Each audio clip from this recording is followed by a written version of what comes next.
Pertama-tama saya mau katakan bahwa ini ada operasi media besar-besaran ini, ya, dan sistematis untuk tujuan penggalangan opini publik, ya, dalam rangka memframing, menstigma dan melabelisasi saya maupun FPI agar diteroriskan. Tujuannya apa? Supaya kalau organisasi FPI itu ya, sudah di label, di framing sebagai organisasi teroris, ya, maka pembunuhan terhadap anggota-anggota FPI itu menjadi sah, gitu loh. Nah, itu saja sebetulnya. Jadi tujuannya tidak lebih dan tidak bukan adalah untuk memframing, menstigma, memberikan label teroris kepada FPI dan kepada saya, ya. Supaya nanti kalau saya mati ditembak di jalan, digerbek begitu ya. Nah, orang ya udahlah, dia teroris juga nggak apa-apa. Itu aja sebetulnya tujuan operasi media ini, dan itu dimulai terlihat betul ya. Operasi media itu ketika saya pertama diisukan ke Belanda, terbang ke Belanda kan. Jadi si pembuat operasi ini bodoh juga menurut saya, pembuat skenario ini. Kenapa bodoh? Dia itu dalam upaya untuk menstigma saya sebagai orang yang sok-sokan, itu kan waktu itu ditulis Munarman sok-sokan mau ke Belanda, rasain lo ditangkap kan begitu tuh ininya. Medsosnya kan begitu. Nah, artinya dia sendiri memberi tanda, memberikan informasi bahwa mereka tidak ingin kasus 6 itu diutak-atik sebetulnya, ya, ketakutan sendiri. Jadi si pembuat operasi ini itu satu. Jadi saya katakan jelas-jelas sekarang ya bahwa framing pemberitaan yang sangat gencar ini hampir semua wartawan tanya ke saya udah bosan sebetulnya ya. Satu minggu lebih ini ya, bahkan hampir 2 minggu selalu konfirmasi soal teroris begitu ya. Nah, itu pertama. Jadi saya lihat ini ada operasi sistematis yang besar-besaran dalam rangka pembentukan atau penggalangan opini publik dalam rangka cipta kondisi supaya nanti pengurus-pengurus FPI kalau ditembak mati ya ataupun ditangkap itu nggak ada yang bela. Dan kemudian kasus 6 yang ditembak di jalan tol itu menjadi hilang. Sebetulnya itu tujuannya ya, kita udah tahu lah, paham lah kita. Itu pertama. Nah, yang kedua juga saya lihat ya, ini bukan cuma yang siapa tadi namanya pengakuannya yang terbaru itu? Zainal Ansori, Bang, izin. Zainal Ansori. Kan sebelumnya juga ada yang bernama AA yang dari Makassar itu ditangkap kan? Nah, dua-duanya kan memberikan pengakuan pada saat setelah ditangkap tuh, ya kan? Dan dua-duanya saya lihat membaca di kertas itu sampai yang Makassar itu sampai 2 kali itu. Bahkan dimuat oleh Detik 20 ya, sampai 2 kali. Itu kelihatan betul tuh, kelihatan sebetulnya ya. Bagaimana yang dari Makassar itu tadinya kan 1 orang yang bersaksi di awal itu pakai baju kuning, kemudian ditambah lagi karena kurang kuat kan, sudah dibantah oleh teman-teman FPI Makassar, dibantah, akhirnya menghadirkan 1 lagi kan, dan ada di Detikcom, saya juga nonton di Detik 20. Nah, itu kan keterangannya juga bertentangan sebetulnya ya. Nah, kemudian muncul lagi yang terakhir ini, siapa tadi, Ansori tadi ya, yang menyatakan dari Lamongan. Nah, dia kan juga sedang ditahan sebagai narapidana kan. Jadi kelihatan sekali sebetulnya operasi-operasi penggalangan cipta kondisi ya, operasi-operasi kalau dalam ilmu jurnalistik itu disebutnya operasi media ini sebetulnya ya. Kita udah paham operasi media ini seperti ini. Siapa yang ada memiliki memiliki kekuatan untuk membangun operasi media seperti ini, kita udah ngerti lah siapa-siapanya ya di balik ini semua. Jadi bukan kita tidak tahu. Jadi kepada masyarakat, kepada publik, kita hanya mau mengumumkan saja kita ini sudah tahu ya. Dan kalau kita dicelakakan, apakah itu berupa ditembak atau katakanlah dicelakakan dalam bentuk seolah-olah ada persoalan hukum, maka itu adalah juga sebagian dari rekayasa lanjutan dari operasi media ini. Itu yang mau saya katakan ya. Nah, sekarang saya masuk ke proses bukti ya. Sekarang proses bukti. Proses bukti itu ya, yang Makassar itu sudah saya katakan. Peristiwa di Makassar itu pertama dia salah ya. Pertama disebutkan baiat di Jalan Danau Limboto. Itu sekretariat Laskar FPI Sulawesi Selatan. Tidak ada baiat di situ ya. Nah, itu kan dikoreksi oleh keterangan yang kedua berikutnya oleh yang ditangkap di Makassar itu kan. Nah, jadi dia salah pertama itu sebetulnya. Nah, Yang kemudian terjadi itu disebutkan dikoreksi adalah di pondok pesantrennya Ustadz Basri almarhum. Ya, dua-dua kegiatan itu. Jadi saya mau cerita Makassar dulu sebelum yang nanggapin yang Lamongan ya. Dua-duanya itu. Yang Makassar itu saya diundang oleh pengurus FPI, ya, oleh pengurus Kelaskaran FPI Sulawesi Selatan pada waktu itu tahun 2015, ya. Itu dalam rangka seminar, ya. Karena pada waktu itu ISIS itu baru muncul. Karena kan ini kaitannya dengan kondisi Suriah. Jadi ini perlu urut nih, masyarakat ini mesti tahu tuh. Suriah itu terjadi konflik 2011. Nah, di 2011 itu belum ada itu ISIS. Baru kemudian pertama kali yang terjun ke situ adalah Al-Qaeda, ya, kemudian membentuk Jabhat Nusra. Kemudian setelah 3 tahun terjadi perpecahan antara Jabhat Nusra dengan orang-orangnya. Kemudian orang-orang itu keluar membentuk ISIS kemudian, ya. Itu setelah tahun 2014-2015, ya. Dan itu lagi heboh-hebohnya itu. Jadi waktu itu masyarakat dunia belum ngerti itu. Nah, belum ngerti apa itu ISIS, belum ada itu jamaah Ansarud Daulah yang disebutkan itu nanti belakangan itu ya. Nah, kemudian karena situasi global seperti itu informasi, saya diundang oleh teman-teman LPI Makassar untuk memberikan ini ada apa konteks global itu. Nah, saya kebetulan memang sejak lama, sejak tahun 2000-an awal ya, terus sampai sekarang itu selalu meneliti dokumen-dokumen counter terorisme. Nah, saya memberikan materi yang saya baca dari ada 2 dokumen. 2 dokumen ini dipublikasikan, diterbitkan oleh RAND Corporation. RAND Corporation ini saya kasih tahu ya, bahwa ini jaringan dari Zionis internasional ya, dan dia sangat berpengaruh dalam kebijakan politik luar negeri Amerika Serikat dan dunia terhadap dunia Islam ya. Nah, di situ disebutkan ada 2 dokumen. Dokumen pertama itu persistent threat ya. Persistent threat itu adalah ancaman yang terus-menerus ya.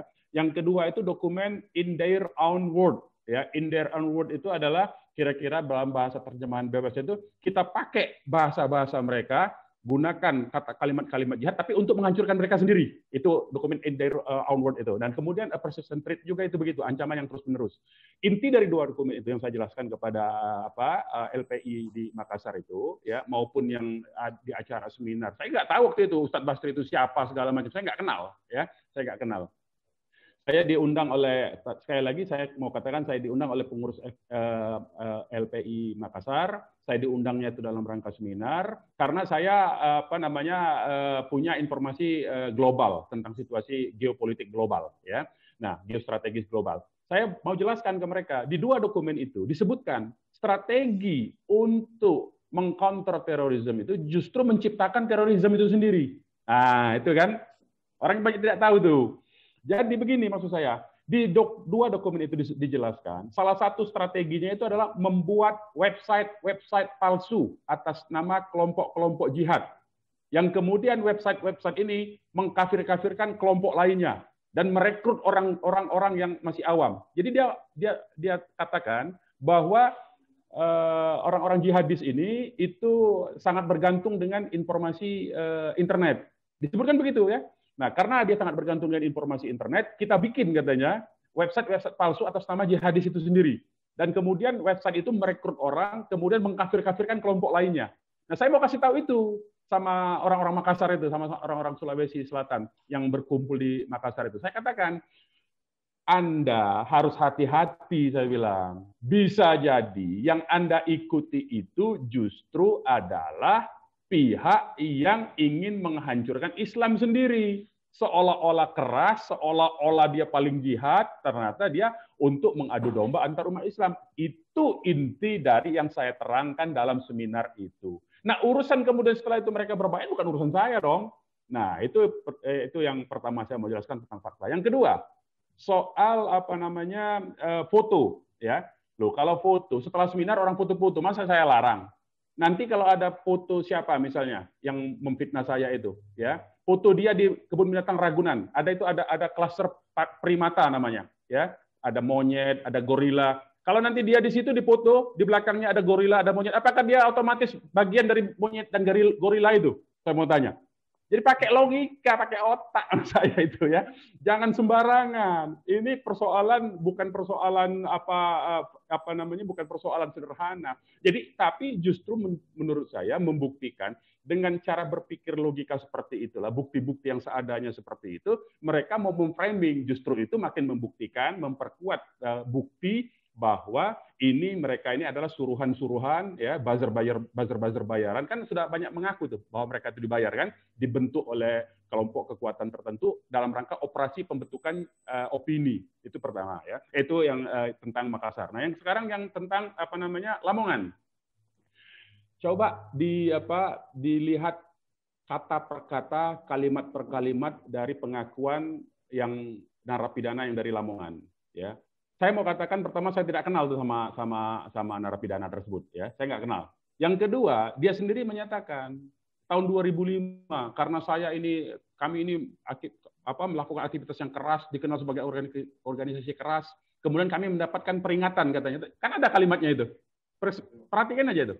Ada kalimatnya. Kami mendapatkan peringatan. Itu bukan sekedar peringatan, dibekukan, mereka dikeluarkan dari FPI.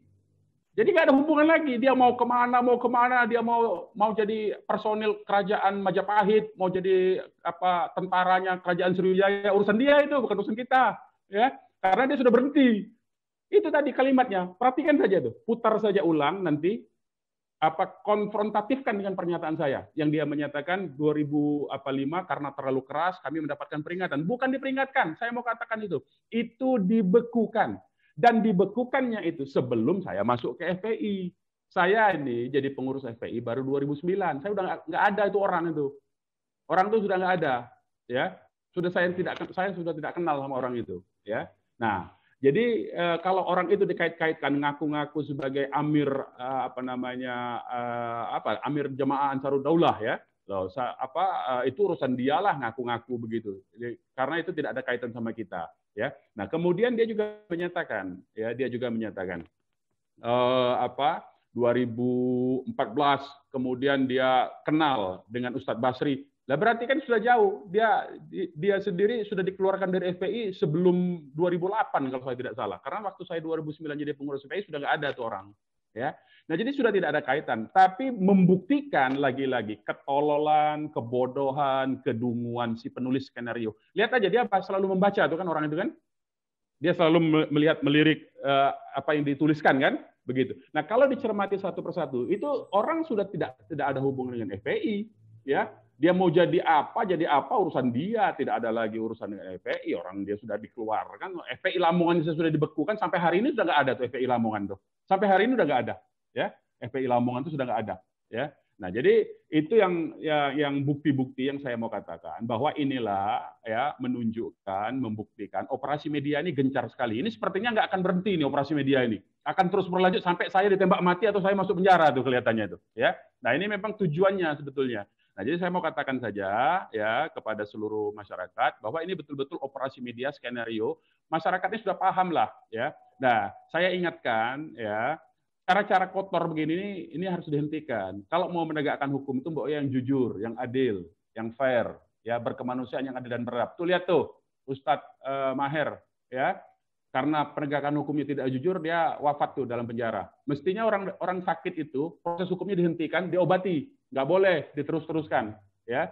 Nah, jadi itu sebagai salah satu contoh penegakan hukum yang tidak berperi kemanusiaan dan tidak beradab itu. Melanggar Pancasila itu, ya. Jadi jangan nuduh-nuduh orang, jangan membangun-bangun skenario, ya. Apalagi pakai buzzer-buzzer yang otaknya nggak ada itu, ya. Itu makin terlihat kebodohan, ketololan, kedunguan dan kegoblokannya itu, ya. Saya mau katakan kegoblokannya makin ketahuan nanti, ya. Nah, silakan tolong saya minta untuk tidak diedit ini. Biar aja konfrontasi saja.